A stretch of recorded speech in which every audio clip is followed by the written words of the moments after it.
சந்திரசேகரன் அவர்கள்ட்ட. அப்போ ஒவ்வொரு ஆண்டுக்கும் ஒரு பிரதமர் வருவாங்க, சுழற்சி முறையில் இருப்பாங்க. இதில் இடையில ஏதாவது ஒரு ஆண்டு கிடைச்சா ராகுல் இருப்பார் அப்படிங்கிற ஒரு விஷயத்தை வைக்கிறாரு. அப்போ இது வந்து மக்களிடம் பார்க்கும்போது ஒரு நிரந்தரமாக ஒரு நிலைத்தன்மை உடைய அரசாக இது இருக்காது அப்படிங்கிற ஒரு பிம்பம் வரும் இல்லையா?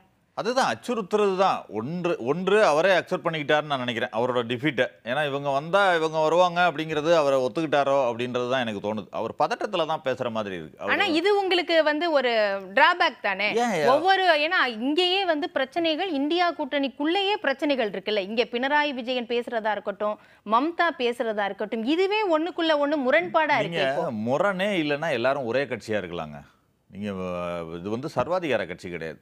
நான் தான் முன்பே குறிப்பிட்டேன், புதின் கூட ஜனநாயக முறைப்படி தேர்ந்தெடுக்கப்பட்டு தான் வராருன்னு சொல்கிறோம்.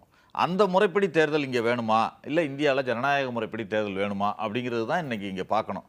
நீங்கள் சூரத் மாதிரி இன்றைக்கி அருணாச்சல பிரதேசத்தில் சீஃப் மினிஸ்டர்லேருந்து 10 எம்எல்ஏக்கள் போட்டியின்றி தேர்ந்தெடுக்கப்படுறாங்கன்றாங்க.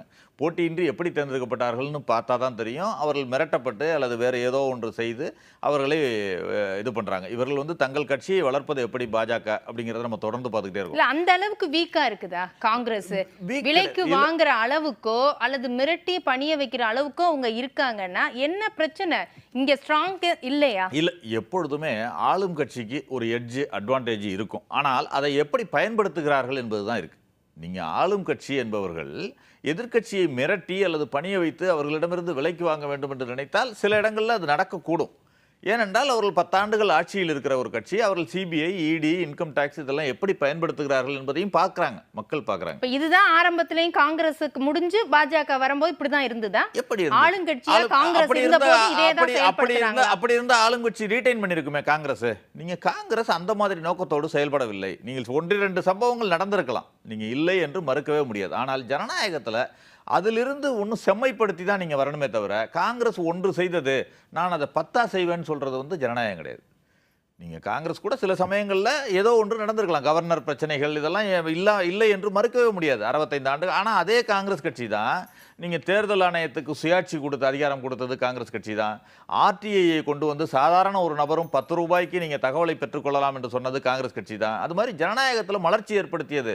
இன்னைக்கு 3 அடுக்கு இந்த பக்கமா வந்து விலைக்கு வாங்கினது அப்படின்னா 356 அதிகம் பயன்படுத்தியது காங்கிரஸ்ங்கிற குற்றச்சாட்டை வைக்கிறாங்களே. 90 முறை வாங்கி இருக்காங்க அப்படின்னா இது என்ன அவ்வளவு காங்கிரஸ் கட்சி எல்லாம் ஜனநாயகத்தை வந்து நிறுத்திட்டாங்க? அதுதான் நான் சொல்கிறேன். நான் இல்லைன்னு மறுக்கிறதுக்கு நான் இங்க வரலன்னு சொன்னேன். நான் சொன்னது அதுதான். அந்த காங்கிரஸ் தான் ஜனநாயகத்தை காப்பாற்றுவதற்காகவும் பல விஷயங்களை செய்து கொண்டு வருகிறதுன்னு சொல்றேன். நீங்க கட்சி தாவல் தடை சட்டம் எதுக்கு கொண்டு வந்தோம்?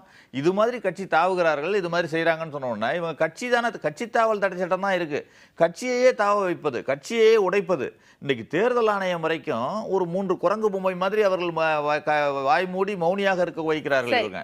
நீங்க ஒரே உதாரணம் நான் என்ன கேட்கிறேன் சார், நீங்க இந்த பக்கம் பாஜகவுடைய குற்றச்சாட்டு நீங்க சொல்றீங்க, அவங்க செய்யக்கூடிய தவறுகளை சுட்டி காட்டுறீங்க. அவங்க சிம்பிளா என்ன கேட்குறாங்கன்னா, ஆண்டுக்கு ஒரு முறை பிரதமர்ங்கிற நிலையில தான் இருக்கும், நிலைத்தன்மை உடைய ஒரு ஆட்சி அப்படிங்கிறது இருக்காதுங்கிறாங்க.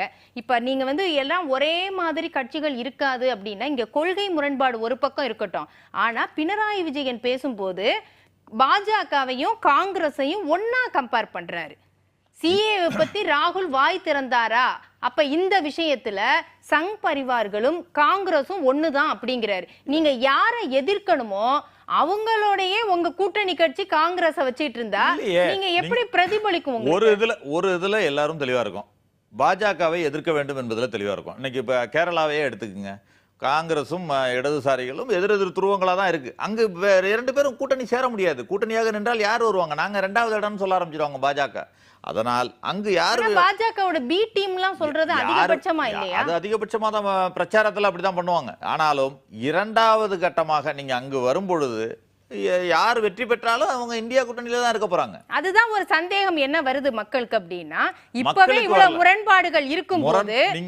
முரண்பாடுகள் இருக்கும்போது நாளைக்கு ஆட்சி அமைந்த பிறகு எந்த மாதிரியான ஒரு நிலைத்தன்மையோட அது போகும்? ஏன் உங்களுக்கு நீங்க ஏன் கடந்த 10 ஆண்டுகள் யூபிஏ ஆட்சியிலையும் தான் முரண்பாடுகளோட பல கூட்டணிகள் தான் சேர்ந்து காமன் மினிமம் ப்ரோக்ராம்ல 10 ஆண்டுகள் மன்மோகன் சிங் அவர்கள் தலைமையில தெளிவான ஆட்சி தான் நடத்தியிருக்கோம், சாதனை புரிந்த ஆட்சி தான் நடத்தியிருக்கோம். நீங்க 2004 முடிந்த பிறகு 2004ல வாஜ்பாய் அவர்கள் இந்தியா ஒளிர்கிறதுன்னு தேர்தலை சந்திச்சாரு. எதிரணியில அப்போ வாஜ்பாயை தான் பிரதமர் கேண்டிடேட்டா போட்டாங்க, அவங்க சந்தித்தார்கள், பாஜக சந்திச்சது. ஆனால் எதிரணியில எந்த பிரதமர் வேட்பாளரையும் குறிப்பிடல, இப்ப மாதிரி தான் சந்திச்சோம். ஆனாலும் 10 ஆண்டுகள் மன்மோகன் சிங் அவர்கள் சிறப்பான ஆட்சி கொடுக்கலையா? அதனால் மக்கள் தெளிவாக இருக்கிறாங்க, யாரை வீழ்த்த வேண்டும் என்பதில் தெளிவா இருக்காங்க. சரி.